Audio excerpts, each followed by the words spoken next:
नमः समयसाराय स्वानुभूयाचतासते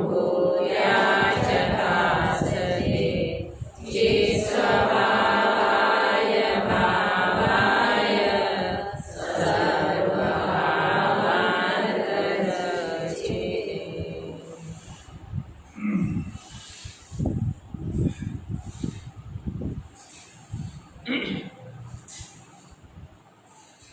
शिक्षण का आज अंतिम दिन है और सब थकान तो सबको लगी ही होगी। आज अपने पास समय भी कम है और थोड़ा मन है मेरा कि गुरुदेव श्री के बारे में, जो मेरे अंतर में गुरुदेव श्री की जो छवि है, गुरुदेव श्री मेरे हृदय में किस हिसाब से स्थान गुरुदेव श्री को मैंने दिया है, उसके बारे में मुझे कुछ कहना है। विश्व सोया था अनादिकाल से मोह नींद की निंदिया में, कोई भाग्य जगा कोई पुण्य जगा, गुरुदेव पधारे शुभ घड़ियों में। भाग्य जगा कोई पुण्य जगा, गुरुदेव पधारे शुभ घड़ियों में। धर्म बताया स्वरूप समझाया, मिथ्यात्व भगाया पलकों में। शत शत वंदन कहान गुरु तुम चरणों में, कहान गुरु तुम चरणों में। अनादिकाल का ये जीव मोह नींद में सोया हुआ था और मोह नींद से जागृत करने के लिए ये महापुरुष, ये युग पुरुष इसी तरह से पधारे कि जैसे माँ अपने बच्चे को सुबह जगाती है, उठ बेटा सुबह हो गया। हमारे गुरुदेव श्री ने हमें इस तरह जगाया, हे जगत के जीवों उठो जागो। हमने जो अमृत रस का पान महाविदेह क्षेत्र में, विदेह क्षेत्र का भुला हुआ जीव ये भरत क्षेत्र में पधारे, अब उनको अपने भगवान आत्मा की जो महिमा आ रही है, अंदर में ऐसा लगता है कि वास्तव में ये शुद्धात्मा से बिछड़ गया मैं। और वो गुरुदेव श्री ने यहाँ आकर के जो अपने चैतन्य रत्न की प्राप्ति करने का जो पुरुषार्थ किया, अब वो ये कहते हैं कि जगत का कोई भी जीव दुखी ना रहे, जगत का कोई भी जीव संसार में भव भ्रमण ना करे। इस हिसाब से उन्होंने हमारा मिथ्यात्व के ऊपर सबसे पहले प्रहार किया। किसको किसको किसको पहले सबसे पहले हटाया? मिथ्यात्व को कैसे दूर करें, ये सबसे पहला प्रयास पूज्य गुरुदेव श्री का रहा। और 45 साल तक पूज्य गुरुदेव श्री ने इसके ऊपर ही ऐसा प्रहार करते हुए समझाया कि भाई जीवन में सब कुछ हो जाएगा। ज्ञान में तुम 11 अंग नवपूर्व के पाठी हो जाओगे। चारित्र में केवड़ी भगवान आपके चारित्र में गलती ना निकाल सके, ऐसे 28 मूल गुण का निरतिचार पालन करोगे। परंतु अगर अंदर में अगर मिथ्यात्व पनपता रहा, अंदर में अगर मिथ्यात्व का नाश करने का उपाय नहीं किया, तो ये जीव का जितना भी कुछ कराया है वो सब मात्र पुण्य के खाते में जाएगा, धर्म की प्राप्ति नहीं होगी। पूज्य गुरुदेव श्री जैसे एक 8 साल का बच्चा होता है, सुनना ध्यान से, एक 8 साल का बच्चा कितना सरल और निर्दोष होता है, ठीक गुरुदेव श्री बिल्कुल ऐसे थे। इतनी सरलता और निर्दोष बिल्कुल जीवन उनका। पर तत्व ज्ञान के बारे में वज्र जैसे मजबूत थे। काय के बारे में? तत्व ज्ञान के बारे में वज्र जैसे मजबूत थे। आपको पता है जब गुरुदेव श्री श्वेतांबर संप्रदाय में जन्म तो वही हुआ, और जब 24 साल में गुरुदेव श्री को वैराग तो शुरू से ही था, संसार में 5 इंद्रिय के विषय में फंसने का तो विकल्प ही नहीं था। तो गुरुदेव श्री को ऐसा लगा कि मैं कहाँ जाऊं। ऐसा कहते हैं कि पूज्य गुरुदेव श्री को संसार में जाने का मन नहीं है और दीक्षा के लिए कोई ऐसा योग्य गुरु दिख नहीं रहे हैं। करे तो करे क्या? बहुत जगह पे गुरुदेव श्री गए और उनके हृदय में जो भावना थी कि मुझे एकदम उत्कृष्ट चारित्र का पालन करना है, तो हीरा जी महाराज का समागम हुआ और हीरा जी महाराज पे उनकी थोड़ी नजर ठहरी और लगता है चलो कोई बात नहीं, हीरा जी महाराज का चारित्र फिर भी अच्छा है, कड़क चारित्र पालते थे, माने इनका जो महाव्रत वगैरह जो था। तो कहते हैं कि चलो कोई बात नहीं, हीरा जी महाराज के पास मुझे दीक्षा लेना है। देखो दीक्षा लेने के लिए तैयार तो हुए, अंदर में अभी मतलब जिस तरह से अंदर में क्या बोलते समाधान होना चाहिए वो समाधान अभी है नहीं, पर करे तो करे क्या? तो उन्होंने दीक्षा लेने का नक्की किया। आपने वो बात सुनी होगी जब गुरुदेव श्री की दीक्षा हुई उमराड़ा गांव में, और जब गुरुदेव श्री हाथी पे चढ़ने गए थे तब उनकी धोती फट गई, है ना। वो किसका संकेत है? गुरुदेव श्री बहुत विचक्षण बुद्धि के धनी थे, उनको समझ में आ गया कि वास्तव में ये कोई मार्ग नहीं है, मजबूरी में मुझे ये मार्ग को स्वीकार करना पड़ रहा है। और ऐसे करते गुरुदेव श्री संप्रदाय में दीक्षित हो गए। कानजी महाराज उनका नाम दिया गया और उसके बाद हीरा जी महाराज के साथ वो रहते हुए अभी तो 1-2 साल हुआ होगा, उनकी अंतर्वृत्ति संशोधन करने लगी। काय का मार्ग कोई अलग है, यहाँ मुझे अच्छा नहीं लगता है, ये जो भी कुछ कर रहे हैं हो रहा है, लेकिन वास्तव में यहाँ वास्तव में समाधान जैसा कुछ नहीं लग रहा है। ऐसे करते हुए जब गुरुदेव श्री के हाथ में दामोदर सेठ ने समय साथ दिया, क्या उद्गार निकला? आ तो अशरीरी थवानु शास्त्र छे, ये तो अशरीरी होने का शास्त्र है। और पूज्य गुरुदेव श्री को अंदर में लगा कि जिसकी खोज में मैं था वो मुझे मिल गया। आपको पता है श्वेतांबर माने स्थानकवासी, जहाँ हम भी थे, गुरुदेव श्री एक में ही थे, तो वहाँ 32 शास्त्र स्थानकवासी संप्रदाय में होते हैं और उन 32 शास्त्र में भगवती सूत्र सबसे बड़ा माना जाता है।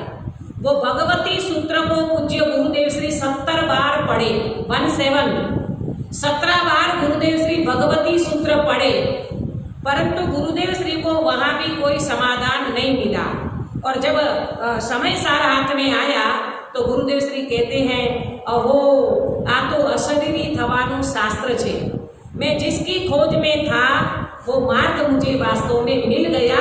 ये भगवान बनने का मार्ग ये वास्तव में समय सारधी शास्त्र में है। ऐसे करते हुए पूज्य गुरुदेव श्री, हालांकि देखा जाए तो गुरुदेव श्री का जीवन बिल्कुल स्वाध्यायमय जीवन बीता है। समय सार आने के हाथ में आने के बाद तो गुरुदेव श्री खो गए। ऐसा लगता है कि अरे रे, कई बार गुरुदेव श्री की आंखों में आंसू आ जाते थे। रेगिस्तान जैसा गरीब देश भरत क्षेत्र को बोलते थे गुरुदेव श्री, तत्व ज्ञान से खाली एक गरीब देश है। तत्व ज्ञान जहाँ पर नहीं है वहाँ वास्तव में रेगिस्तान जैसा मालूम पड़ता है। तो गुरुदेव श्री कई बार आंखों में आंसू आ जाते थे।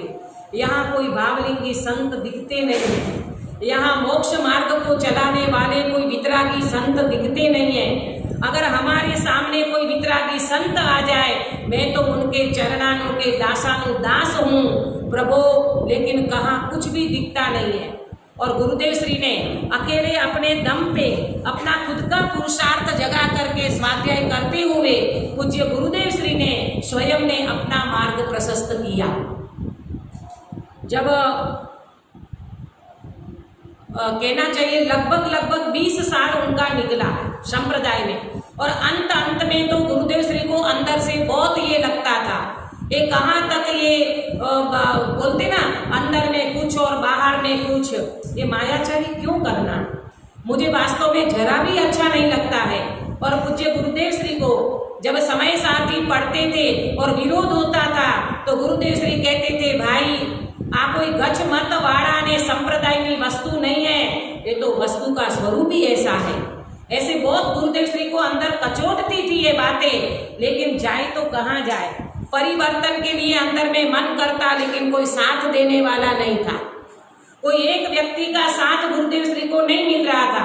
बातें प्रवचन में पब्लिक खूब होती थी, लेकिन अगर परिवर्तन करने की बात करें तो कोई व्यक्ति साथ नहीं देता था। आखिर आपको पता होगा, एक वैष्णव परिवार का क्या नाम था, हीरा जी भाई, हाँ, उन्होंने इनको साथ दिया और गुरुदेव श्री ने अंदर में पक्का किया, अब तो मुझे संप्रदाय में बिल्कुल नहीं रहना है। और जाकर के अपने स्टार ऑफ इंडिया में पार्श्वनाथ भगवान के चित्रपट के सामने, वहाँ स्थानकवासी में मूर्ति होती नहीं है, अब करें तो करें क्या, किसके सामने परिवर्तन का मन बनाए, तो उन्होंने पार्श्वनाथ भगवान का एक चित्रपट किसी ने दिया और वहां जाकर के गुरुदेव श्री ने स्टार ऑफ इंडिया में मत परिवर्तन किया। कौन सा दिन था, महावीर जयंती, चैत्र सुद 13 का दिन था। और वहां जाकर के गुरुदेव श्री ने पट्टी खोली और अंदर में पार्श्वनाथ भगवान के चित्रपट के सामने पूज्य गुरुदेव श्री ने बोला, हे पार्श्वनाथ भगवान, मैं आज ग्रहित मिथ्यात्व को छोड़ करके मैं अपने अंदर में वितराग मार्ग को अंगीकार करता हूँ, सनातन दिगंबर धर्म को मैं अंगीकार करता हूँ। इस तरह से पूज्य गुरुदेव श्री ने अपना एक बहुत बड़ा साहस, जिसको कहें, आप कल्पना कर सकते हो, कांजी महाराज यानी गुरुदेव श्री की छाप स्थानकवासी समाज में कितनी बड़ी थी, जितने उनके गुरु थे इनसे सवाई पूज्य गुरुदेव श्री की वहाँ छाप थी।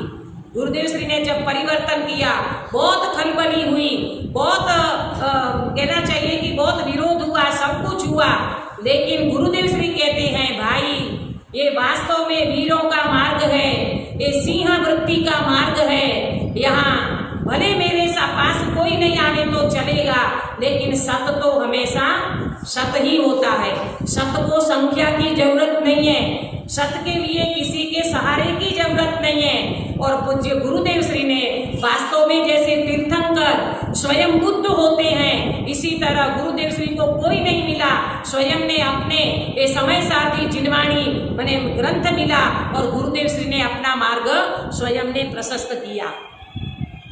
समय बीतता गया, गुरुदेव श्री के सामने सबसे पहले शांताबेन आए और उसके बाद बेनश्री आए, अपने चंपाबेन। तो शांताबेन जब आए तो उनके पिताजी उनको लेकर के आए और गुरुदेव श्री को कहते हैं कि आज शांताबेन हमारी दिकरी, इनको तो दीक्षा लेना है। और माता पिता तैयार नहीं थे तो गुरुदेव श्री ने क्या बोला, बेन पहले सम्यक दर्शन करो। क्या बोला, पहले सम्यक दर्शन करो, पहले आत्मज्ञान की प्राप्ति करो। सम्यक दर्शन के बिना कितना भी तुम व्रत नियम कर लोगे, ये मोक्ष मार्ग की नैमित्तिक क्रियाएं तो हैं, परंतु ये सार्थक नहीं कहलाएगी। तो सबसे पहले आप दीक्षा लेने का विचार नहीं करो, परंतु पहले आत्मज्ञान यानी सम्यक दर्शन प्राप्त करने का पुरुषार्थ करो। तो शांताबेन को लगा कि भाई सम्यक दर्शन की बात तो संप्रदाय में तो आत्मज्ञान की बात होती नहीं है, वहां मुझे कौन समझाएगा। यही गुरु मुझे लगते हैं, इन्हीं के चरणों में रह करके मुझे क्या मिलेगा, आत्मज्ञान का मार्ग मिलेगा। तो शांताबेन वहाँ गुरुदेव श्री के पास आने लगे और थोड़ा समय बीता और चंपाबेन भी वहीं गुरुदेव श्री के पास आए। दोनों बहन गुरुदेव श्री को समर्पित होकर के रहते थे और चंपाबेन ने, मुझे लगता है 19 साल की उम्र में उनको भी दीक्षा लेना था, गुरुदेव श्री ने उनको भी मना कर दी। अब दोनों बहन साथ में रहते हैं और चंपा बहन को यानी बेनश्री बहन को 19 साल की उम्र में आत्मज्ञान की प्राप्ति हुई, यानी सम्यक दर्शन की प्राप्ति हुई। आप कल्पना कर सकते हो 19 साल की, आजकल के बच्चे कितने हुए आपको, है ना?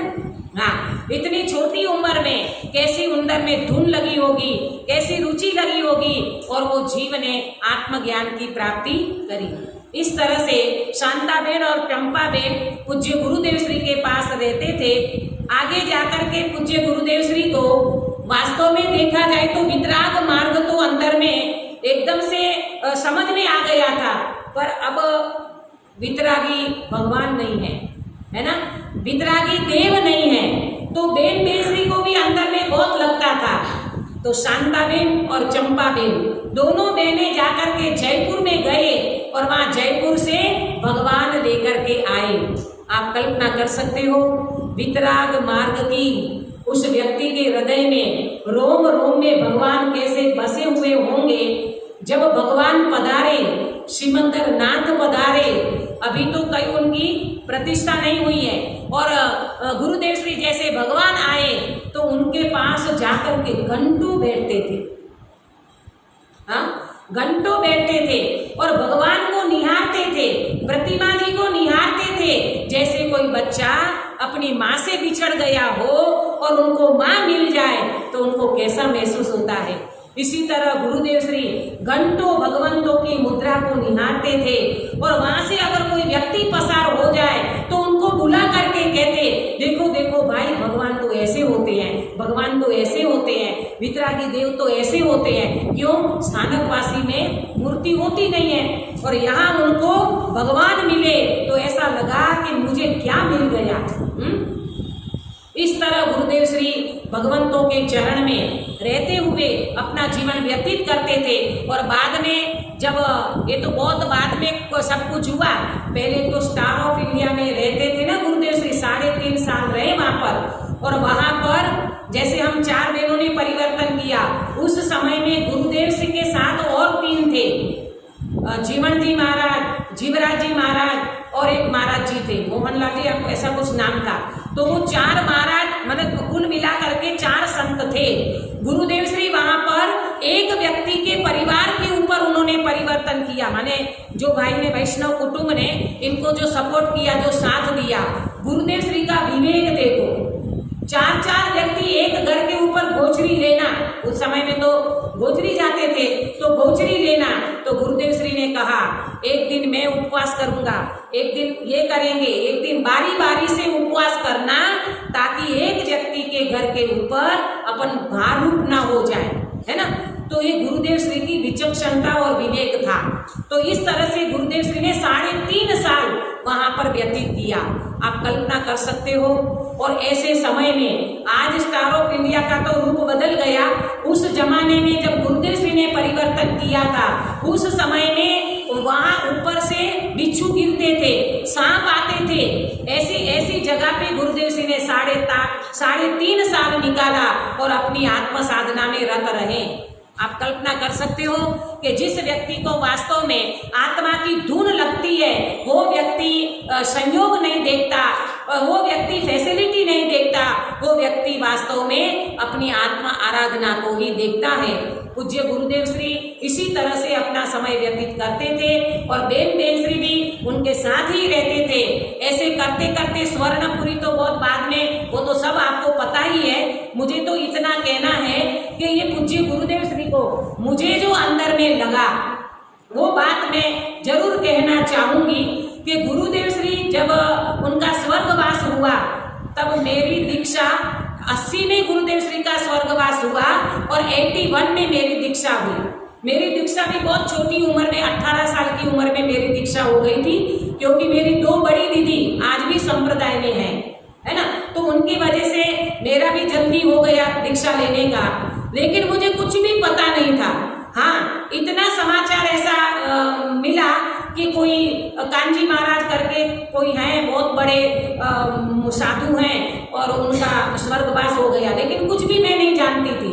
ये तो जब मुझे संप्रदाय में दीक्षा लेने के बाद, जब मेरा यहाँ पर 6 से 7 साल बीता होगा, है ना, और उसके बाद हमारी सीमा, ये हमारी 4 बहनें हैं और हमारी ये रुजू बहन तो अभी आई, तो दूसरी नंबर वाली जो हमारी सीमा है, उनका सगा भाई जिसका नाम नानू भाई है, और एक संध्या दीदी, वो मारवाड़ी राजस्थान की है, संध्या गांधी, तो वो दोनों माऊजी भाई करके हमारे कच्छी समाज के, हमारी समाज के एक भाई, वो गुरुदेव के पास जाते थे, और गुरुदेव के पास जाते तो वो आत्मा के ऊपर प्रवचन करते थे।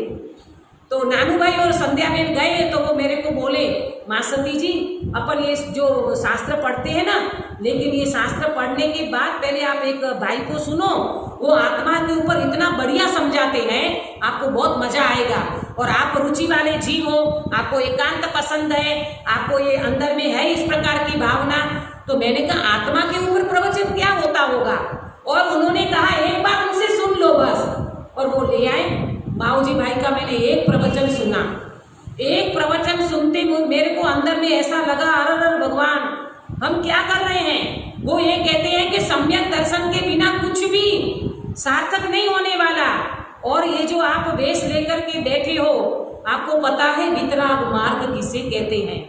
उन्होंने 1 घंटा जे प्रवचन दिया और जे समझाया, मुझे ये लगा, वो बोलते हैं अगर ऐसा शुभ भाव करते रहोगे ना, और धर्म की मान्यता करते रहोगे, ये शुभ भाव तो निगोद का जीव भी करता है। तो आप में और निगोद के जीव में अंतर क्या रहा?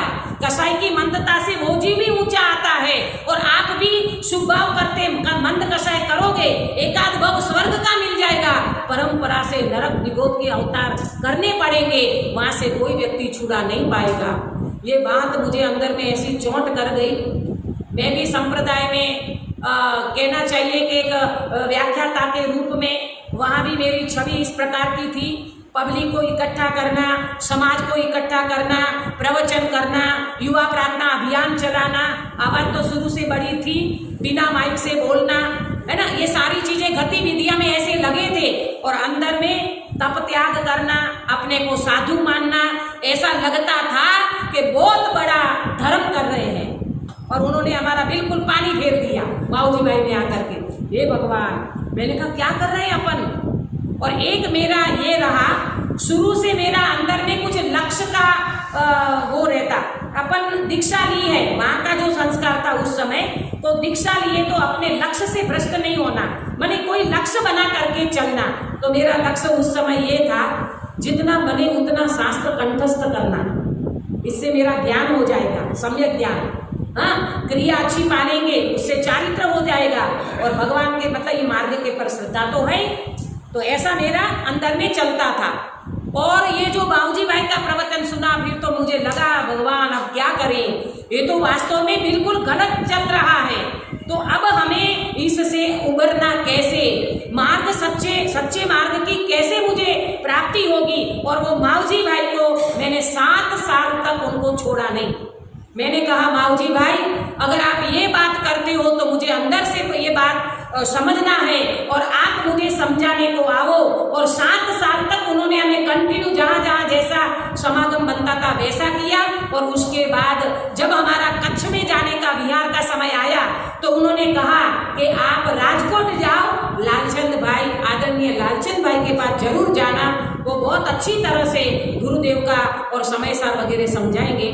वहाँ जाना हुआ, और वहाँ जाते हुए लालचंद भाई से जो मुझे 1.5 महीना तक प्रैक्टिकल मिला, वास्तव में आज जो भी कुछ अंदर में ये मार्ग समझ में आया है, ये वास्तव में प्रैक्टिकल भेद विज्ञान लालचंद भाई ने बहुत अच्छी तरह से समझाया। ये समय साथ 1.5 महीना तक अच्छी अच्छी गाथाएं और पूरा उन्होंने हमको सपोर्ट किया और उन्होंने समझाया। और उसी समय अपने आदरणीय अपने संध्या दीदी वो भी वहीं पर थे, तो उनका उसका भी हमें लाभ मिला। इसी तरह से मेरा अंदर में वो बोलते ना कि अंदर में एक ऐसी बात बन गई कि अब तो मुझे संप्रदाय में भले रहना पड़ रहा है परंतु मार्ग तो कुछ अलग है, ये बात समझ में आ गई। उसके बाद मैंने भी 13 साल बिताया संप्रदाय में। कितना? 7 साल पहला और 13 साल तत्व मिलने के बाद ऐसे 20 साल मेरा भी निकला, गुरुदेव श्री का भी 20 साल निकला। उन्होंने 47 साल में परिवर्तन किया और मैंने 37 साल 37 में परिवर्तन किया। तो कहने का मतलब ये है कि ये महापुरुष जब मेरे हाथ में सबसे पहले लालचंद भाई ने बोला कि 1.5 महीना समागम के बाद अब हम क्या करेंगे, तो लालचंद भाई बोले प्रवचन रत्नाकर का 11 भाग और आत्म वैभव में 47 शक्तियां। मास्ती जी आपको बिल्कुल आसानी से समझ में आ जाएगा, आप बिल्कुल इसको पढ़ो। और मैंने बिल्कुल बंबई आते ही दहीसर में मेरे 3 चातुर्मास हुए थे और उस समय मैंने स्टार्ट कर दिया। मैंने कहा ये पराधीनता कब तक रखेंगे, कौन मिलेगा हमको समझाने वाला। और वहां मैंने 47 शक्तियां आत्म वैभव मैंने शुरू किया और वहां की समाज भी सुबह 7 बजे के समय 50 कपल बिल्कुल छोटे छोटे वो आकर के बैठते थे और मैंने वहां आत्म वैभव 47 शक्तियां शुरू करी। वहां से मेरा जो स्वाध्याय शुरू हुआ, मुझे अंदर में ऐसा लगने लगा वाह प्रभु वाह, ये मार्ग तो कोई अलौकिक है, ये वैभव तो अंदर में कोई अलौकिक है और ये जीव वास्तव में शुभ भाव में ये कहाँ फंसा पड़ा है। बस वहां से मेरी लाइन शुरू हो गई। आज मैं गुरुदेव श्री का उपकार इतना मानती हूँ, अगर गुरुदेव श्री का ये तत्व ज्ञान मुझे नहीं मिलता तो वास्तव में मैं भी एक सांप्रदायिक की वहाँ साध्वी रह करके बस वही सुख भाव में रहते और अपना भव पसार कर देते। लेकिन कोई अपूर्व समय ऐसा आया, ये मार्ग मिला और इस मार्ग में वितराग मार्ग में आने के लिए हमारे आदरणीय भाई साहब सुमन प्रकाश जी का मेरे पर अनंत उपकार है, चारों बहनों को, कि जिन्होंने वास्तव में हमारा हाथ पकड़ा और कहने लगे कि कोई बात नहीं, जिस व्यक्ति को जब समझ में आती है तब वो व्यक्ति का सवेरा होता है। आपके लिए खनिया दाना पधारो, मैं आपको हर प्रकार से जितना बनेगा उतनी मैं आपको हेल्प करूंगा। मैं सच कहती हूँ, आज भी खनिया दाना की समाज हमें बेटी की तरह रखती है। चारों मतलब जब भी हम जाते हैं, मुझे भाई जी ये आश्चर्य लगता है मैं सनावत कैसे आ गई। वो मेरे कितने साल का पेंडिंग पड़ा है खनिया दाना और जबलपुर, मैं अभी तक गई नहीं हूँ और यहाँ आ गई। आया ना समझ में? कहने का मतलब ये है कि खनिया दाना की पवित्र धरा और वहाँ की जो जैन समाज, हमारा विरोध बहुत हुआ। 15 दिन के बाद 60 लोग आए, इतना विरोध किया, पूरा दिन हंगामा मचाया। लेकिन हमारे खनिया दाना का बच्चे से लेकर के बूढ़े तक सारे चेतन बाग पे आ गए और हमारी रक्षा के लिए उन्होंने बिल्कुल हमारा ध्यान रखा। ये उपकार मैं कभी नहीं भूल सकती हूँ। वास्तव में ये वितराग मार्ग मिलने के बाद मैं अंदर से ऐसी प्रसन्न हूँ कि वास्तव में जो मार्ग मुझे चाहिए था, मुझे संप्रदाय में अंदर में ऐसा लगता था कुछ कमी हो रही है, लेकिन समझ में नहीं आ रहा था। 10-10 हजार गाथा का स्वाध्याय, 16 सूत्र मैंने कंठस्थ कर लिया था, लेकिन मुझे समझ में नहीं आता था कि ज्ञान पढ़ते हैं फिर भूल जाते हैं। ज्ञान तो वो होता है जो अंदर में आनंद आवे, ये क्यों नहीं हो रहा है? वो उपादान तैयार होता है तो निमित्त छप्पर फाड़ के हाजिर हो जाता है। तो इस तरह से गुरुदेव श्री का तत्व ज्ञान मुझे मिला और वितराग मार्ग में आते हुए हमें भी 25 साल हो गए। कितना? 25 साल यहाँ पर हो गए हमको। आया समझ में है? अब ये दिसंबर में होगा दिगंबर धर्म में। तो कहने का मतलब ये है कि ये मार्ग मिलने के बाद मैं सच कहती हूँ कि जितना वहाँ रह करके, जैसे ये मार्ग का पता चला था, लेकिन ऐसे खोल करके शास्त्र पढ़ नहीं सकते, इतना विरोध होता। खुले में कोई चीज पढ़ नहीं सकते और मायाचारी तो ये करनी पड़ती। यहाँ रखते हैं केशवलाल जी महाराज का पुस्तक और अपने में अंदर में बात करते हैं दिगंबर धर्म की। तो क्या करें? कोई एक व्यक्ति को अमृत का पता चला तो जगत को जहर कैसे पिला सकता है? मैंने स्पष्ट शब्दों में कहा, मेरी वृत्ति भी हमेशा एक प्रकार की ऐसी रही, अगर ईमानदारी से मार्ग में चलते हैं अपन तो बिल्कुल डरना नहीं चाहिए। और मेरी माँ हमेशा मुझे कहती, हम 9 भाई बहन, हाँ 9 भाई, 9वां नंबर मेरा, बहुत लंबी लाइन लगती थी, तो 9वां नंबर मेरा। तो मेरी माँ हमेशा कहती थी, ये मेरी 9वें नंबर की जो बच्ची आई है बिल्कुल बेटे जैसी है, लड़के जैसी है, कहीं डरती नहीं है। मैं 6-7 साल की थी तब मैं ये भाषण करने लगी थी। वो छोटे छोटे बच्चे होते ना, तो मैं प्रतिक्रमण, वहां का भक्तामर, संस्कृत का भक्तामर 7 साल की उम्र में मैंने कंठस्थ कर लिया था। तो हमारी माँ हमेशा कहती, ये किसी से डरने वाली नहीं है, ये तो जाकर के बहुत अच्छी तरह से आगे बढ़ने वाला जीव लगता है। तो ऐसे करते हुए वास्तव में आज जो मार्ग हमें मिला है, इतना निराकुलता से, इतनी निर्विघ्नता से ये साधना और आराधना का मार्ग जो मिला है, वास्तव में अनंत उपकार है सर्वज्ञ भगवंतों का, पंच परमेश्वरी भगवंतों का। और इन मार्ग में मैं तो आप लोगों को सच कहती हूँ, अगर आपको तो मूल दिगंबर धर्म ये मिला है, हमको मेहनत पड़ी, लेकिन मार्ग तो सबको ये वितराग मिला है। हम सबको ये मार्ग में खूब आगे बढ़ना चाहिए। पूज्य गुरुदेव श्री के प्रति जो अपना श्रद्धान है, मैं आपको कहूं, गुरुदेव देखो, समय और संयोग के साथ जो डल जाए वो मानव होता है, परंतु वस्तु स्वरूप के आलोक में जो व्यक्ति अपने अनुसार समाज को डाले वो युग पुरुष होते हैं, वो महापुरुष होते हैं। और वो है हमारे पूज्य गुरुदेव श्री कांजी स्वामी, जिन्होंने एक व्यक्ति को नहीं, कितने 8-9 लाख व्यक्तियों को, जिन्होंने वास्तव में वितराग मार्ग दिगंबर धर्म का सत्य स्वरूप समझाया। क्या उपकार करें पूज्य गुरुदेव श्री का, रोम रोम अपना पुलकित हो जाता है। भरत क्षेत्र में कैसे पधारे महान पुरुष, आज हमारे हृदय में ये महापुरुष ने जो मार्ग बताया है, इनके प्रति जो श्रद्धान है, वो श्रद्धान कभी जा नहीं सकता। गुरुदेव श्री ने तो कितना झेला, मेरे साथ तो 9 व्यक्ति थे संप्रदाय में, तो मैं पढ़ने लगी ना, गुरुदेव श्री को कोई सपोर्ट करने वाला नहीं था।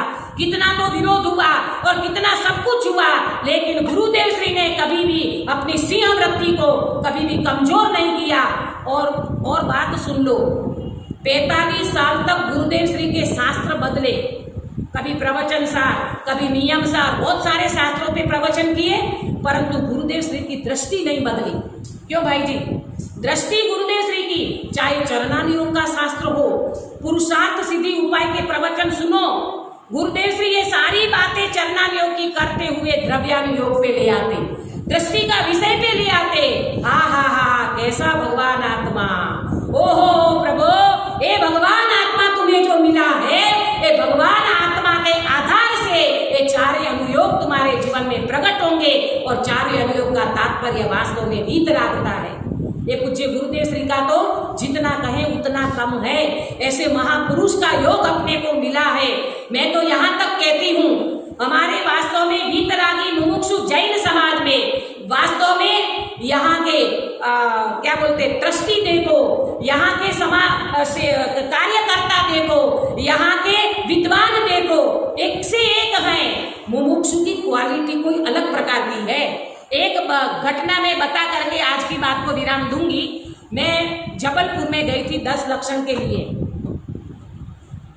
जबलपुर में 10 लक्षण के लिए गई, वहाँ मुनि महाराज पधारे थे। तो अपने यहाँ जो मंदिर है फुआरा के सामने ना, जो मंदिर, तो वहाँ मंदिर में मेरा 10 लक्षण हुआ। आप समझना, हमारे डॉक्टर साहब छोटे दादा डॉक्टर हुकमचंद जी भारी, आता है ना, उनका एक पुस्तक है, गोली का जवाब गाली से भी नहीं। ये गुरुदेव श्री ने हमको सिखाया, दादा को भी सिखाया। सारे विद्वान आज कटिबद्ध हैं और ये कहा कि कभी भी कितना भी लोग हमारा विरोध करे, गुरुदेव श्री कहते थे, भाई विरोधी ने पण વધારે प्रेम आपो, केम के ये पण भावीना भगवान छे। ये गुरुदेव श्री के अंदर में सब भगवान दिखते थे, क्योंकि अंदर में भगवान आत्मा का अनुभव करके बैठे थे। तो जबलपुर की घटना में बताना चाहूंगी कि वास्तव में अकेला कोई व्यक्ति प्रचार प्रसार के लिए प्रवचन करे, इससे भी प्रभावना हो सकती है, जीवन से भी प्रभावना हो सकती है। तो भोजन करने के लिए जा रहे थे मुमुक्षु अपने घर, सागर जी के घर पे। वहाँ एक भाई मेरे को मिले और मेरे को आकर के बोलने लगे, माता जी मेरे घर पे आप आ सकते हो? मैंने कहा जरूर आऊँगी, जरूर आऊँगी। और भोजन करने के बाद वो भाई के घर हम गए। वो भाई ने मेरे को बोला, माता जी मैं आपके प्रवचन में रोज आता हूँ। अपने को पता नहीं इतने सारी पब्लिक बैठी रहती है। वो भाई बोले मैं आपके प्रवचन में रोज आता हूँ, लेकिन माता जी एक बात सुनना, यहाँ पर जो हमें बात सुनने मिलती है, प्रवचन शुरू करते 20 मिनट तो मुमुक्षु समाज की आलोचना, सिर्फ आलोचना ही आलोचना होती है। उसके बाद यहाँ प्रवचन शुरू होते हैं। और आपके यहाँ मैंने रोज प्रवचन सुना, किसी की टीका टिप्पणी नहीं, वस्तु स्वरूप की स्वतंत्रता समझाते हुए आपका जो मैंने प्रवचन सुना, वो प्रवचन सुनकर के मुझे ऐसा अंदर में लगा, वास्तव में कांजी स्वामी, कांजी महाराज ये जो भी कुछ कह करके गए हैं वो बात बिल्कुल सत्य है। ये कौन बोला? मित्र पक्ष का भाई। वो कहते मैं वास्तव में मेरे अंदर से इतना आपका प्रति प्रमोद भाव आता है कि आप लोग कितना सुंदर मार्ग बताते हो, कितनी वितरागता की बातें बताते हो। ये मैंने कहा भाई ये तो वास्तव में आपको अगर ये कांजी स्वामी की बात अच्छी लगी हो, वास्तव में उन्हीं का ही है, इनसे ही सबको मार्ग मिला है। वो भाई भी इतने प्रभावित हुए। ये कहने का मतलब ये है कि जगत मतलब जहाँ जहाँ अपन जाते हैं, जैसे हम यहाँ पर आए, हमारा क्या है? ये तो पूज्य गुरुदेव श्री का है भाई। वितरागी देव शास्त्र गुरु और वर्तमान में जिससे मिला है ऐसे पूज्य गुरुदेव श्री, जिन्होंने वास्तव में सच्ची प्रभावना और सच्ची आराधना का मार्ग बताया, ऐसे गुरुदेव श्री का उपकार हम कभी भूल सकते नहीं हैं। पूज्य गुरुदेव श्री हमेशा के लिए अपने हृदय में रहेंगे। और मैं तो ये कहती हूँ जरूर कि भाई अपने को जब जब भी कोई ऐसी प्रतिकूलता दिखे, कभी ऐसा उदय आ जावे, लेकिन कभी भी वितराग मार्ग का श्रद्धा पूज्य गुरुदेव श्री ने जो बताया हुआ तत्व है उनको कभी छोड़ना नहीं। और एक बात मैं जरूर कहना चाहूँगी कि हमारा सनावद आने का प्रोग्राम बना, हालांकि मैं 2-3 महीना बाहर थी, मेरा आने का मन पहले तो बिल्कुल भी नहीं था। ऐसा लगा कि अभी अभी तो मैं घर पे आई हूँ, गर्मी भी बहुत हो रही है, अब ऐसे में फिर सनावद जाना तो मेरा मन कम था। लेकिन हमारी आदरणीय राजकुमारी दीदी के लिए तो मैं क्या कहूँ, दीदी हमें बहुत बार मिलते हैं। आत्मार्थी पे मैं खुद गई हूँ बच्चों को पढ़ाने, एक बार हमारी बच्चियाँ भी जाती रहती है। और दीदी का और मेरा महिला मंडल में चैतन्य धाम और हमारी देवलाली में दीदी पधारते हैं। बहुत अच्छी तरह से हम बैठते हैं, चर्चा करते हैं, दीदी से प्रेरणा लेते हैं। तो भाई को बोला होगा कि नहीं, वो बोले कि दीदी तो मना कर रही है, तो बोले कि नहीं आप एक काम करो मेरा नाम देना। दीदी बोले मेरा नाम देना, वासंती बेन बिल्कुल मना नहीं करेगी। और सच में ऐसा ही हुआ। दूसरे 1-2 दिन में फोन आया तो बोले कि दीदी आपको आना पड़ेगा, राजकुमारी दीदी ने बोला है कि दीदी आएंगी। फिर मैंने कहा कि चलो कोई बात नहीं, चले जाते हैं। मैं सच बताऊं, भाई जी सामने बैठे हैं, 25 साल से परिवर्तन के समय से मैं भाई जी को देखती हूँ। एक गुरुदेव श्री का जो मार्ग चलाने वाले, जैसे अपन डॉक्टर हुकमचंद भारेल जी को याद करते हैं, ठीक इसी प्रकार से भाई जी का भी समर्पण कोई कम नहीं है। पहले बैच के भाई जी होंगे जो हमारा ये शास्त्री के उसमें। और भाई जी का मैंने खुद ने देखा है, जो व्यक्ति इतने संपन्न घर के व्यक्ति, मैंने राजकुमारी दीदी बहुत बातें हमको बताती हैं। और यहाँ आके पता चला, मैं एक किताब पढ़ रही थी, इन भावों का फल क्या होगा भाई जी, उसमें आपके पिताजी की फोटो पहले उस पे, और आपके भाइयों की लाइन, 7 भाई की 1 बहन राजकुमारी दीदी। मैंने कहा अच्छा ये इनके पिताजी हैं। और मैंने पढ़ा उनका जीवन, वास्तव में मैं सच कहती हूँ वो माता पिता को भी धन्य है, ऐसे रत्नों को जन्म देते हुए हैं। आज अपन विचार करें तो भाई जी का जो समर्पण है, प्रतिष्ठाचार्य शास्त्री होकर के, प्रतिष्ठाचार्य होकर के, जैसे गुरुदेव श्री ने सौराष्ट्र में एक भी मंदिर नहीं था, वहाँ 63-64 मंदिरों की प्रतिष्ठा कराई। तो हमारे भाई जी ने गुरुदेव श्री से शिष्य सवाया, इन्होंने कितनी सारी प्रतिष्ठाएं कराई।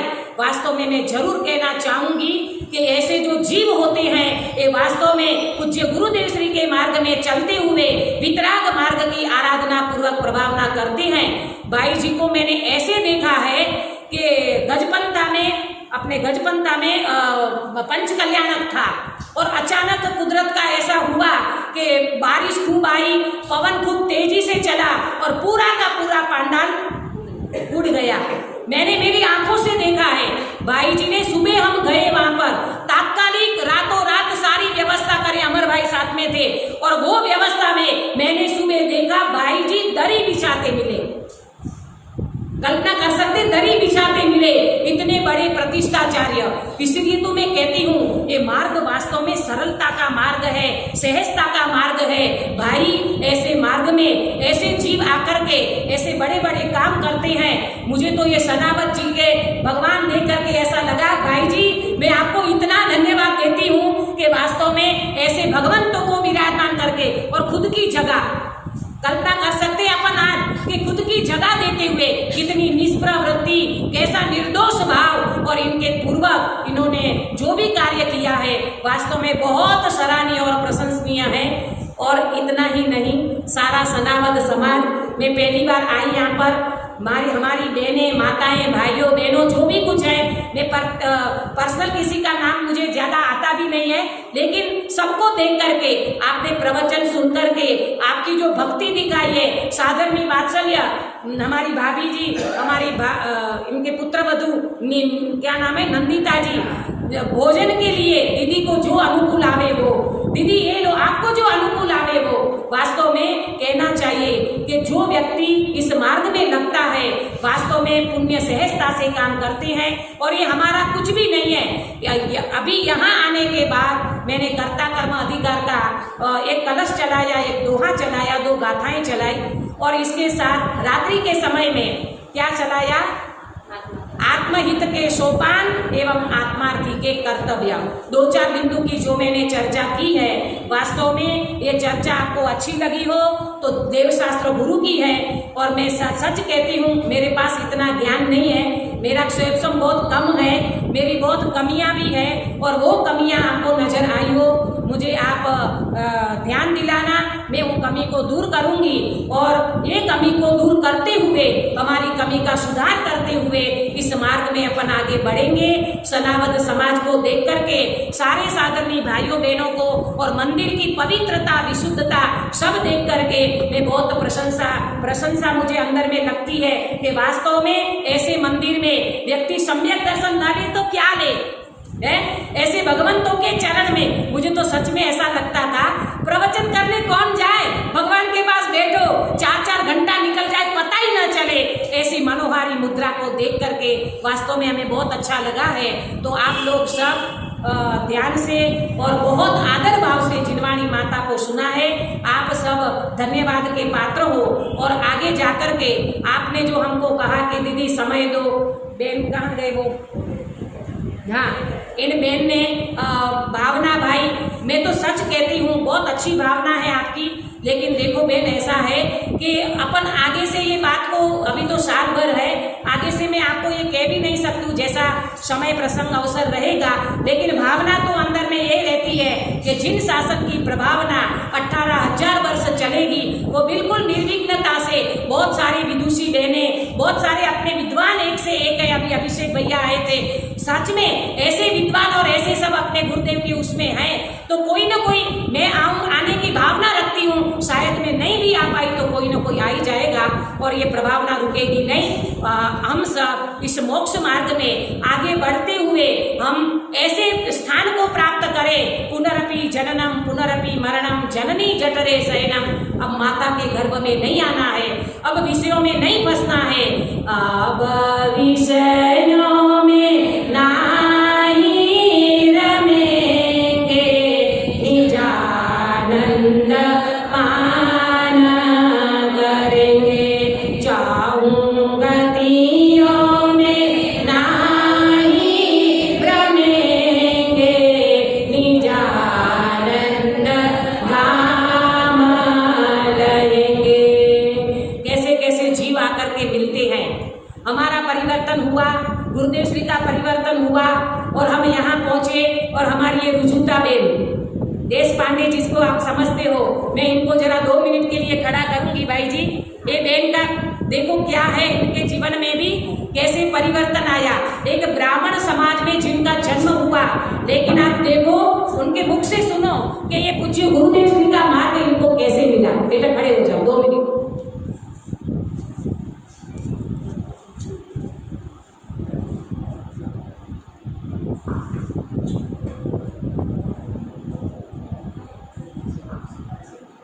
ट्रेन वैसे लेट है।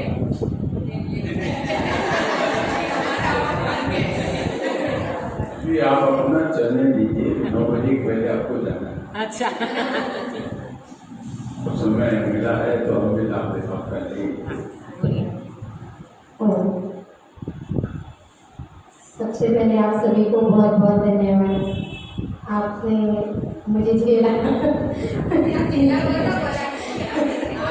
3-4 दिन तक रेगुलर सब लोग क्लास में आए, इसके लिए बहुत बहुत धन्यवाद।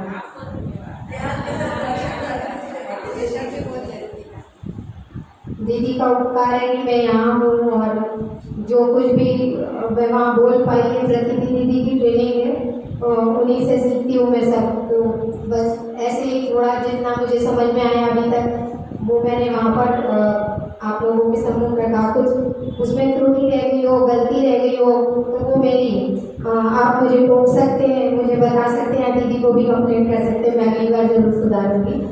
और बाकी जो आपको लगा हो कि मोक्ष मार्ग के काम का है वो सब आप उसमें से ग्रहण जरूर करिए। बाकी मैं मूल में रंजीता देशपांडे नाम है मेरा। मैंने एक दिन और भी परिचय दिया था शॉर्ट में अपना। और महाराष्ट्रीय दक्षिणी ब्राह्मण परिवार से हूँ। मेरा परिवार महाराष्ट्र से बिलोंग करता है, जन्म से ग्वालियर से हूँ। और मुझे काफ़ी छोटी थी, मैं नहीं जानती कि कैसे क्या कौन आता था, लेकिन मेरे पास काफ़ी सारे मुझे बचपन में सपने पड़ते थे। कोई वाइट कपड़ों में, हमेशा मुझे ऐसा लगता था नींद में मेरे सिर के ऊपर कोई एक लंबा सा व्यक्ति और वाइट कपड़े पहने, धोती में, और हमेशा नजर आते थे। मुझे लगता था, मैं डर जाती थी, मम्मी से कहती थी अपनी माँ आई से कि आई मेरे को भूत दिखते हैं। ऐसा लगता था मुझे कि वो सपना नहीं था, रियल में था। तो मैं आई को इस तरह से व्यक्त करती थी। काफ़ी समय ऐसे ही निकलता गया। अब ज़्यादा समझ तो थी नहीं, बचपन का टाइम था। कुछ समय मेरी जल्दी शादी हो गई परिवार में, तो कुछ ही समय बाद गृहस्थी में लग गए और वो सब एक तरह से पीछे पीछे जाने लगा कि क्या आता है क्या नहीं, बच्चे वगैरह सब अपने इसमें सिस्टम में। लेकिन फिर कुछ दिनों बाद एक बार फिर से पुनर्वृत्ति हुई, कोरोना टाइम के कुछ दिन पहले। अभी इस घटना को काफ़ी टाइम हो गया, मुझे लगा 2020 से पहले की कंडीशन है, 2015 में, कि मुझे दोबारा से रस लगाए। क्योंकि मैं थोड़ी नास्तिक किस्म की रही हूँ वहाँ पर, ऐसे सब नास्तिक बोलते हैं मुझे वहाँ। तो मुझे मूर्ति पूजा में विश्वास था नहीं। मैं आर्य समाज से बिलोंग करने लगी थी और आर्य समाज को मानती थी। जो कोई कुछ शुरुआती क्रियाएँ मैंने वैष्णव धर्म की सीखी वो आर्य समाज से थी। रेगुलर हवन पाठ पूजा ये सब सारा नित्यात्व किया मैंने। तो लेकिन उसी में उस समय मजा आता था, कोई और मार्ग भी नहीं था, कि लगता था यही धर्म है यही धर्म है। रेगुलर उसी में चलते थे। लेकिन वो जो एक स्वप्न का प्रक्रिया थी वो हर 2-4 दिन में मुझे दोहराती थी और फिर मुझे विचलित करती थी कि वो कौन है कहाँ है, मतलब समझ में नहीं आता था। कोरोना टाइम में भरपूर टाइम मिला मुझे कि मैं ये सर्च कर सकूँ कि वो कौन आते हैं। तो मैंने एक स्केच ड्राइंग बनाई और फिर मैंने उसको फेसबुक पे अपडेट, गूगल पे अपडेट किया और सर्च किया। उनके जैसे मिलते हुए काफ़ी सारे चेहरे निकले। तो मुझे उस समय ये बात हुआ पहले कि जो मुझे दिखते थे वो इस्कॉन धर्म के जो संस्थापक पूज्यपाद जी वो मुझे नजर आते थे, ऐसा मुझे महसूस हुआ। तो मैंने थोड़ा तो गीता की तरह बना लिया और गीता जी को थोड़ा गीता जी का अध्ययन किया। फिर जब गीता जी समझ में आई तो मुझे ऐसा लगा जैसे गीता जी में जो बताया जा रहा है वो पूरी तरह से सही नहीं है, अधूरा है। मतलब उसमें मोक्ष की बात हो रही है लेकिन मोक्ष का मार्ग तो दे ही नहीं रहे, मतलब जाए कैसे। ये तो मुझे समझ में आया कि पूरा ये मतलब यहाँ से विरक्ति का मार्ग है, ये मैं आत्मा हूँ, मुझे ये नहीं करना है, ये संसार मतलब मुझे वैराग्य लेना है। यहाँ तक की कंडीशन तो तय थी कि मुझे जाना है, मेरे को संन्यास लेना है, पर ये समझ में नहीं आ रहा था उसके अंदर कि मोक्ष की बात हो के मोक्ष जाऊं कैसे, रास्ता ही नहीं था उसमें कुछ भी। फिर ऐसे ही शोधी बुद्धि थी, ऐसे ही शोध करते करते करते मन में ऐसी बेचैनी चलती चलती गीता जी का ही बार बार अध्ययन करते गए। एक दिन जो स्वप्न आ रहा था उससे कुछ मिलती जुलती एक हमारे परिचित के भाई साहब है, हमारे घर आना जाना है, तो वो एक आत्मधर्म की पुस्तक, मतलब एक पुस्तक थी उनके हाथ में, तो बाद में पता चला उसका नाम क्या है। उन्होंने वो बुक ऐसे हाथ में, एक छोटी सी किताब ऐसे हाथ में लेके आए थे, तो मैंने ऐसे ही सहज पूछ लिया क्योंकि स्टडी करने का बहुत शौक था, तो बुक्स इकट्ठी करना मतलब बहुत सब तरह की बुक्स पढ़ना, तो मैंने ऐसे ही पूछ लिया क्या है, तो बोले वो आपके मतलब की नहीं, आपको नहीं समझेगा, ये हमारे धर्म की पुस्तक है। उन्होंने ऐसे बोला मुझे, तो मैंने कहा कोई नहीं, तुम्हारा धर्म पढ़ लेंगे भाई साहब, तो छोड़ जाओ अगर आपको सही लगे तो उन्होंने कहा ठीक है पढ़ लो, फिर मैं ले जाऊँगा। बोले हमारे यहाँ मंदिर में आती है ये पुस्तकें, तो मैं पढ़ने के लिए घर खुद ले जाता हूँ। उन्होंने वो बुक ऐसे पुस्तक को रखी तो उसमें ऊपर ही ऊपर गुरुदेव का फोटो था, तो मैं देख के थोड़ी देर के लिए शॉक हो गई। मैंने कहा अरे ये तो फोटो मैच कर गया अपने फोटो से, सपने वाले फोटो से, लेकिन मैंने उनसे कुछ नहीं कहा, वो तो चले गए। फिर बाद में मैंने उनके बारे में जानकारी निकाली और सब पता किया कि ये कौन है, कहाँ से है, और फिर मुझे जब उनका थोड़ा सा वो वहाँ से मेरे को लगा, तो फिर मेरा और वैराग्य तीव्र हुआ। फिर मैंने सोचा कि अब मुझे जैन धर्म पढ़ना चाहिए, समझना चाहिए कि जैन धर्म में क्या है। तो हमारे संपर्क के एक अंकल है, रावत अंकल, वो जैनी है, और मैं उनके पास गई और मैंने उनसे रिक्वेस्ट की कि मुझे जैन दर्शन पढ़ना है, तो सबसे पहले मैं क्या पढ़ूँ। तो सबसे पहले उन्होंने कहा कि ग्रंथ ऐसे समझ में नहीं आएंगे, कुछ भी देंगे तो आपको, तो आप पहले तत्व ज्ञान थोड़ा सा पढ़ लो हमारा। तो उन्होंने उज्ज्वला शाह दीदी जो बम्बई से है, उनकी तत्व ज्ञान की एक पुस्तक, बिल्कुल छोटी सी पत्र व्यवहार वाली वो थी, वो मैंने पढ़ी। तो मतलब 7 तत्वों की बातें और ये सब कुछ आया उसमें, बंध और आश्रम और संवर, ये सारी चीज़ें उसमें क्लियर हुई। लेकिन फिर मैंने उनके दोबारा कागज में क्या कोर्सा दे दिया इन्होंने, ठीक है यहाँ तक तो सब ठीक है, लेकिन अब ये तो समझ लिया मैंने 7 तत्व पर करूँ क्या इसका। मैंने कहा कि मुझे कुछ ऐसा दो जिससे ये समझ में आए कि जैन दर्शन में है क्या। तो फिर उन्होंने कहा कि मुझे 2 दिन दो, फिर मैं उन्होंने किसी से पूछने के लिए मेरे से समय लिया कि मैं पता करके बताऊंगा। इस 2 दिनों के बीच में मैंने यूट्यूब पे सर्च किया जैन दर्शन के बारे में, और उस बीच में मेरे को हस्तिनापुर के एक प्रोफेसर हैं जो ओशो के साथ में, जिन्होंने शोध संस्थान में कार्य किए, दर्शन शोध संस्थान में, तो उनके मैंने यूट्यूब पे अलग अलग धर्मों को लेके उन्होंने अपने वीडियोस डाले थे, तो मैंने उनके वीडियोस सुने और उसमें जैन दर्शन सुना, तो मुझे समझ में आया कि मैं क्या मिस कर रही थी। मतलब आत्मा गीता से ये तो समझ लिया आत्मा हूँ, मतलब मैंने ये समझा था कि ये शरीर को आत्मा का नाम दे दिया था। ये मेरे को ये समझ में नहीं आ रहा था कि मैं 2 हूँ, 2 यूनिट मेरे साथ काम कर रही है। मेरे को लगा मैं 1 हूँ और इसको ही गीता में आत्मा कहते हैं। तो वहाँ से जो उनका वो सुना तब मेरे को थोड़ा क्लियर हुआ और उनके कॉन्सेप्ट से मुझे 7 तत्व समझ में आए प्रॉपर। फिर मैं दोबारा अंकल के पास गई और मैंने कहा जो भी शास्त्र हो आप तो दे दो, मुझे बस पढ़ना है जो भी। तो उन्होंने उठा के मेरे को छेड़ा दी और सबसे पहले मेरे हाथ में जो ग्रंथ आए वो थे छेड़ाला जी। और छेड़ाला जी का अध्ययन और स्वाध्याय मैंने स्टार्ट किया तो पहली बार तो सब ऊपर से चला गया, दूसरी बार में कुछ पल्ले नहीं पड़ा। फिर मैंने सोचा ऐसे तो समझ में नहीं आएगा, क्योंकि अर्थ कुछ और हो रहे थे, मतलब जो छंद थे उसके अर्थ कुछ और हिंदी में लिखे थे और उसकी जो हिंदी में भी लिखा था उसके भी मीनिंग हमारे लौकिक में कुछ और ही जा रहे थे, और लग ऐसा रहा था मुझे बार बार कि किसके अनुसार कुछ और जा रहे हैं। तो फिर मैंने गूगल देवता का उपयोग किया और उस पर डाला जैन डिक्शनरी करके, उस पर एक जैन शब्दकोश डिक्शनरी है जिसपे हम अपना कुछ भी जैन के वो डालते मीनिंग तो अर्थ जैनी लैंग्वेज में आ जाते हैं। तो फिर वो मुझे वहाँ से डिक्शनरी ने बहुत हेल्प की। मेरे को एक छेड़ाला जी जिसको आप एक बार में मंदिर में पढ़ के 10 मिनट में कर देते हैं, मुझे 3 महीने लगे उसे समझने के लिए।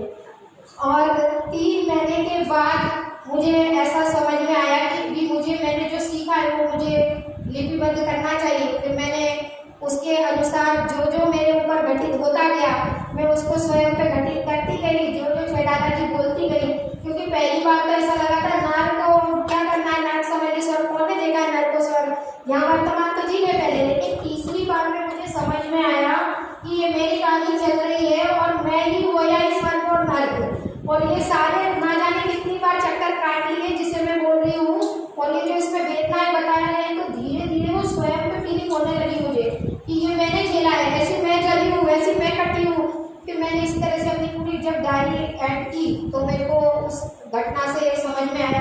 और बहुत रोना धोना और ये सारी फीलिंग्स बाहर आई। फिर मुझे लगा कि मुझे कहीं अब जाना चाहिए, और मैं वैसे प्रोफेशनल एक बिजनेस वूमेन थी, और मेरा दवाइयों का फार्मास्यूटिकल का थर्ड पार्टी मैन्युफैक्चरिंग बिजनेस था। मेरा संभाग में अपना जो काम था वो सफिशिएंट था। हम 2 माँ बेटे और बेटियों की शादी कर दी थी, तो इतना सफिशिएंट था हमारे लिए। लेकिन फिर मुझे ऐसा लगा अब बस स्टॉप। वहाँ से मैंने 3 महीने कंटिन्यू अपनी शॉप बंद की, सारा दुकान प्रोसेस सब बंद किया, और फिर वो अंकल के पीछे लग गए, स्वाध्याय स्वाध्याय स्वाध्याय, जहाँ जाऊँ वहाँ से ग्रंथ एकत्रित करूँ, कन्यादान गई, इधर गई। फिर तो मुझे ये लगने लगा कि तुम पैसे ले लो लेकिन दे दो मुझे। तब तक मैं मंदिर नहीं गई थी, कहीं नहीं गई थी। बस एक दिन रात को जब मेरा छेड़ा जी की डायरी कंप्लीट हुई तो मैंने अंकल को कॉल किया और बोला मेरे को बहुत अंदर से बहुत पीड़ा हो रही है, मैं बहुत रो रही थी रात को, और मुझे अब यहाँ नहीं रहना है, मुझे जाना है, कि मेरी व्यवस्था करवा दो। अभी कहाँ जाना है मुझे भी नहीं पता था। उन्होंने मुझे 15 दिन के बाद अमायल ले गए बड़े पंडित जी के सानिध्य में, और वही एक ऐसा निमित्त बने वहाँ ले जाने का अंकल और आंटी। अपनी गाड़ी से मेरे भोजन की व्यवस्था, ये व्यवस्था, मैं जीन्स पैंट पहनती थी तो बोली मुझे कि बेटा ऐसे नहीं जाना है, अपने को सूट पहन के जाना है, दुपट्टा ले लेना है, सब मतलब उन्होंने बताया मुझे। और जैसे हम वहाँ पर पहुँचे, और पंडित जी साहब का तो बहुत सालों से कॉन्सेप्ट था गुरु बनाना है, वैष्णवों में भी हम लोगों में भी गुरु प्रथा बहुत चलती है, लेकिन मुझे वो गुरु समझ में नहीं आते थे एक्चुअली में, कि वो बड़े से आश्रम बना लिए, ढेर सारा खाना पीना ये वो सारी सुविधाओं से युक्त, तो वो मेरे को हजम नहीं होता था। तो मैं हमेशा सबसे ये बोलती थी घर में भी गुरु बनाऊंगी, बहुत सोच समझ के बनाऊंगी। लेकिन जैसे ही मैंने बड़े पंडित जी साहब को देखा तो बस मुझे लगा मेरी खोज समाप्त हो गई। बहुत उनको देख के मेरे को रोना आया। उन्होंने मुझसे कुछ नहीं पूछा, बस इतना पूछा कि तुम क्या चाहती हो। मैंने कहा मैं आत्म कल्याण करना चाहती हूँ, और अब मैं पीछे का सब छोड़ के और यहाँ आना चाहती हूँ। बोले कितने दिनों में आओगी? मैं कहा 1 साल।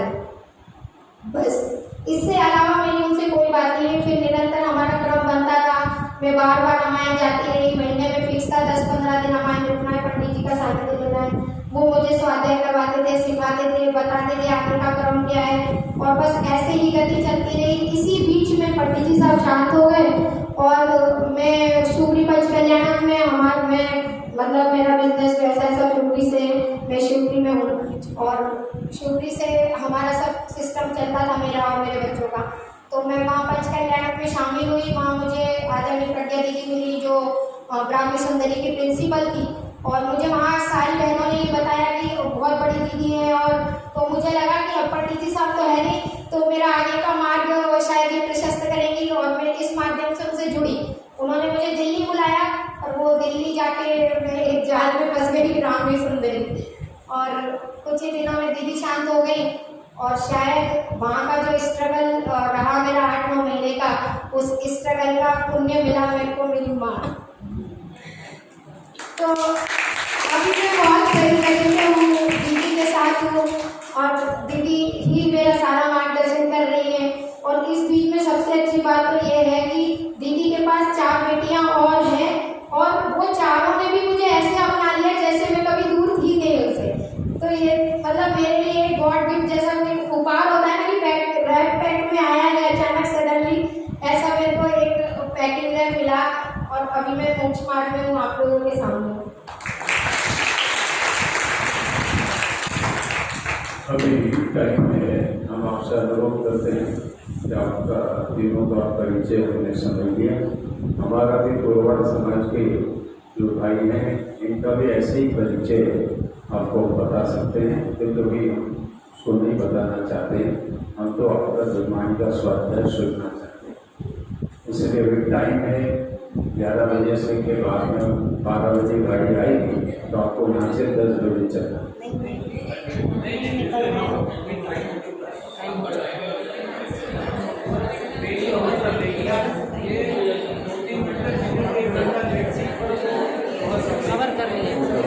पंजाब में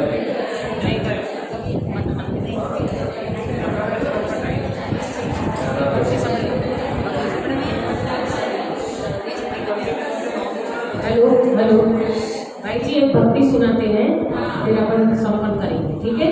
आप लोग बोलना। बहुत अच्छी भक्ति है। अपने को अपने निज घर में कैसे जाना,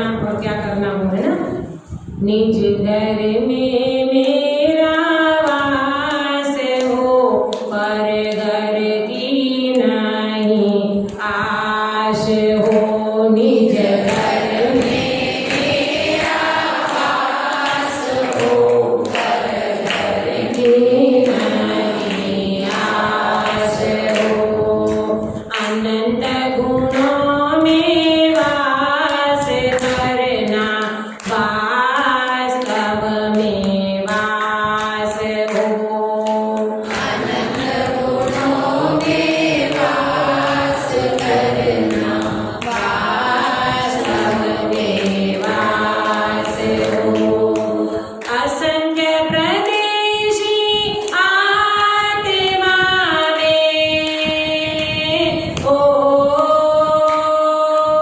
असंख्य प्रदेशी आत्मा में सुखद निवास हो। निज घर में मेरा वास हो, पर घर में नहीं आश हो। निज घर में मेरा वास हो, पर घर में नहीं आश हो। चैतन्य का पिंड हूँ, अनादि अखंड हूँ। चैतन्य का पिंड हूँ, अनादि अखंड हूँ। शक्तियों का धाम हूँ, गुणों का गोदाम हूँ। शक्तियों का धाम हूँ, गुणों का गोदाम हूँ। सारी अनंत काल मेरा, ओ सारी अनंत काल मेरा सीतालय में वास हो।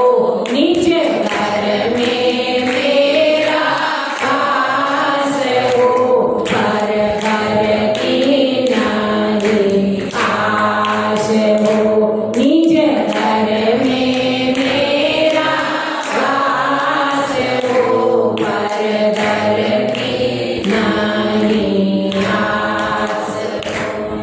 पर घर तो मजबूरी है, निज घर जाना जरूरी है।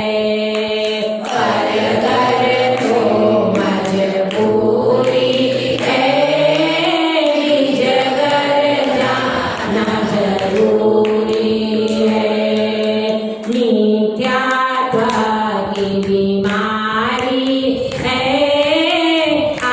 आचार्यों ने निवारी है। मिथ्यात्व की बीमारी है, आचार्यों ने निवारी है। हो काहन गुरु की वज्रवाणी से, हो काहन गुरु की वज्रवाणी से, भावो भव का नाश हो।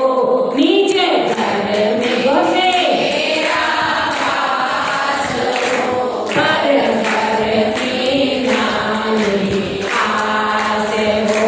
निज घर में मेरा वास हो, पर घर की नहीं आश हो। अब भव में नहीं आऊंगा, सीतालय में जाऊंगा। बोलो अब भव में नहीं आऊंगा, सीतालय में जाऊंगा। ओ सुख शांति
सभी का प्रवेश हो।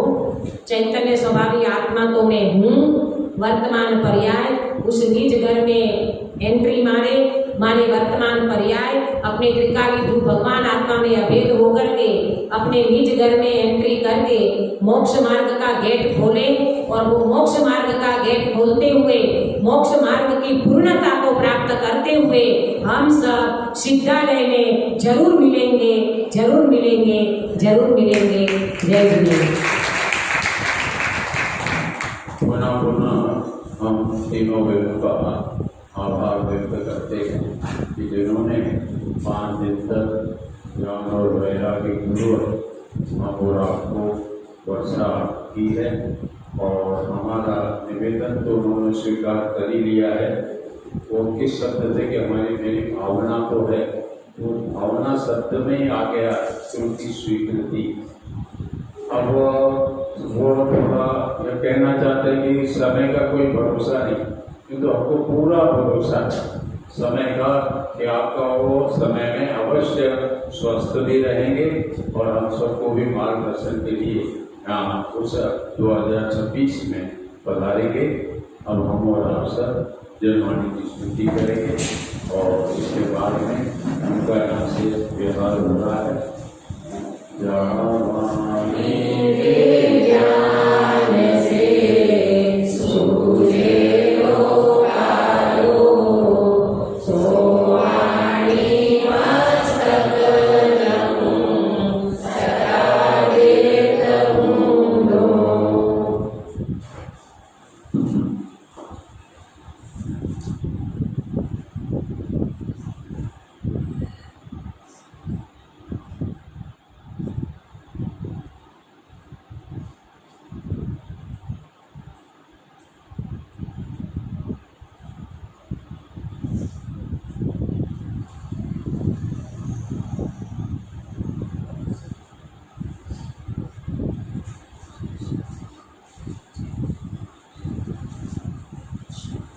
बोलिए जयवाणी माता की जय।